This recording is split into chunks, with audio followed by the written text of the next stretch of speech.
Welcome to our channel. Today we how to deploy BigCommerce for your dropshipping store, beginner guide step by step clearly. Begin by visiting the BigCommerce website.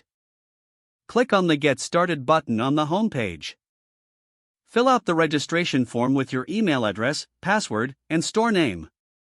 Choose your country and currency preferences. Once you submit the form, check your email for a verification link and click to verify. Select a theme from the BigCommerce theme library that suits your brand. Customize your theme using the BigCommerce design tools. Navigate to the Products tab in your admin dashboard. Click on Add Product to start listing items for your dropshipping store. Fill in the product details such as title, description, and images. Set the product pricing based on your supplier's costs and your markup. Provide shipping details, including weight and dimensions, to calculate shipping costs. Integrate your dropshipping supplier using the BigCommerce app marketplace. Search for your preferred dropshipping app and install it.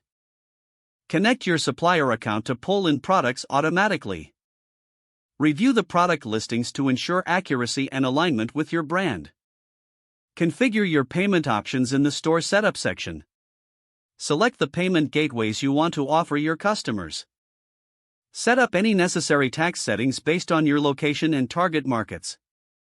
Navigate to the Settings section to customize your store's checkout process.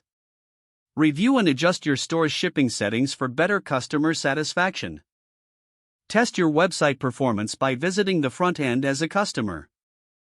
Make any necessary adjustments based on the test experience. Launch your store by clicking the Publish button in your dashboard.